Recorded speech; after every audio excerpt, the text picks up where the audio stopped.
আসসালামু আলাইকুম। আজকে লাউ দিয়ে মুরগির মাংস রান্না করে দেখাবো। লাউ কিন্তু একটা ঠান্ডা তরকারি, আর এটা খেলে আমাদের পেটটাও কিন্তু বেশ ঠান্ডা থাকে। তো চলুন মূল ভিডিওতে ফিরে যাই। ফার্স্টে আমি একটা লাউ নিয়েছি, এইটা একটু ছোট টাইপের, আর লাউটা কিন্তু খুব জ্বালা ছিল, দেখে কিছুটা বুঝতেই পারতেছেন আপনারা। আর লাউটাকে আমি খুব সুন্দর করে এরকম ছোট ছোট করে কেটে নিচ্ছি।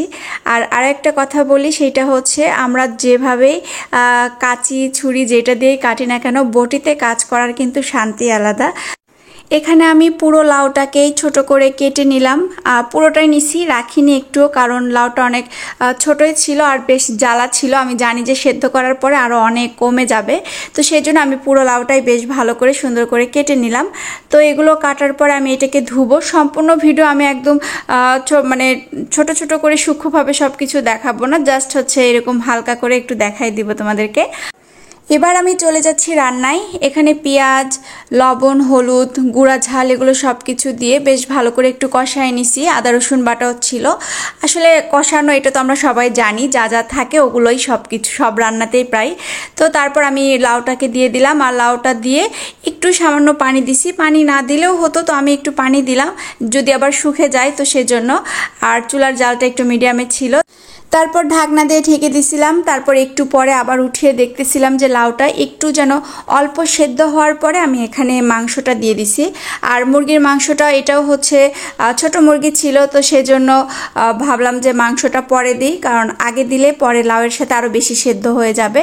তো সেজন্য হচ্ছে মাংসটা সেদ্ধ হতে তো আর বেশি সময় লাগবে না, যেহেতু ছোট মুরগি, তো সেজন্য আমি আগে লাউটাই আগে দিছি। তো আপনারা চাইলে আগে মাংস কষিয়ে নিয়ে তারপরে লাউ দিতে পারেন, এভাবেও হয় আসলে। তো রান্না এটা যার যার আসলে নিজের ওপরে ওটা ডিপেন্ড করে।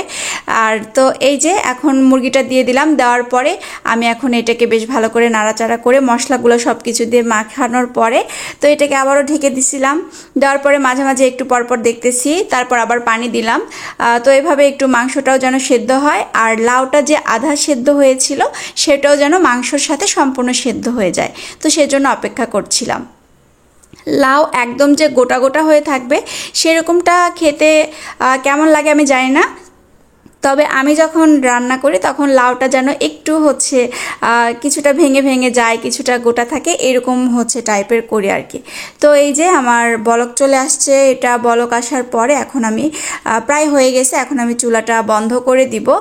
আর এই যে বন্ধ করে দিলাম, তো এবার আস্তে আস্তে এখান থেকে হচ্ছে তেল বেরিয়ে আসবে। তো এইটা হচ্ছে আমার লাউ রান্নার আজকে ফাইনাল লুক। আর তোমরা এখানে চাইলে ওপরে একটু জিরা গুঁড়া দিতে পারো, তো আমি আর কিছু দেইনি।